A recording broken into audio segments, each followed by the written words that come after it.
Salat kada hanya sekedar menghafalkan wan melafazkan bacaannya, wan kada hanya sekedar pergerakan tubuh, tapi salat membutuhkan jiwa wan hati untuk mencapai kekhusyuan. Demikian kultum Ustadz Azhar Fitri di jeda salat tarawih malam ke-18 Ramadan 1443 Hijriah di Masjid Al-Furqon, Banjarmasin Timur, malam Selasa 18 April 2022. Mari kita umpati habarna satu ini.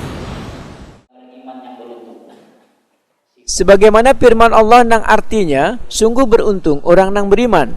Adapun sifat hamba nang beriman adalah mereka nang sholatnya khusyuk. Para ulama menyatakan, makna dari khusyuknya dalam sholat adalah hadirnya hati seorang hamba ketika menghadap Allah Subhanahu wa Ta'ala, yaitu ketika sholat. Kelunakan hati, ketenangan pikiran, wan tunduknya kemauan nang rendah ketika berada di hadapan Allah, maka hilang segala kesombongan nang melekat dalam hati. Sehingga dalam sholat, memahami makna setiap bacaannya wan menjiwai setiap gerakannya.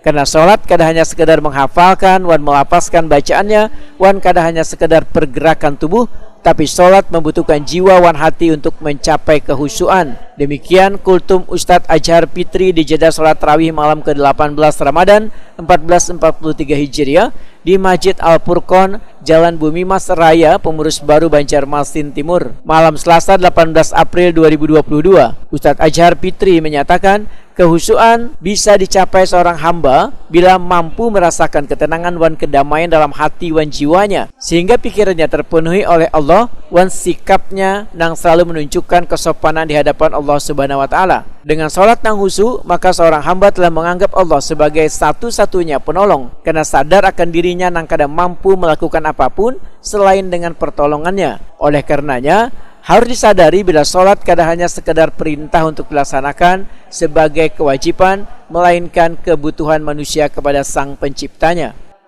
Kita sholat agar gerakan kita tenang, bacaan kita tenang, kita menghayati apa yang kita baca, mentadabburi apa yang kita baca, dari ayat-ayat yang kita baca, min awwalihi ila akhirih, dari takbiratul ihram sampai biasa. Bahkan Syekh mengatakan di sini, wa hadza ruhus shalah, dan itulah ruhnya salat. Ruhnya salat, wal maqsudu minha, dan tujuan disyariatkannya salat adalah agar kita menghadirkan hati untuk mendekatkan diri kepada Allah Subhanahu wa Ta'ala, sehingga dengan kita semua kita dapat menghayati gerakan salat kita, menghayati apa yang kita baca, hati kita tenang, jiwa kita tenteram ketika kita salat. Ustadz Azhar Fitri memedahkan, kehusyuan dalam sholat seharusnya menjadi alat ukur dalam ibadah-ibadah wan aktivitas lainnya.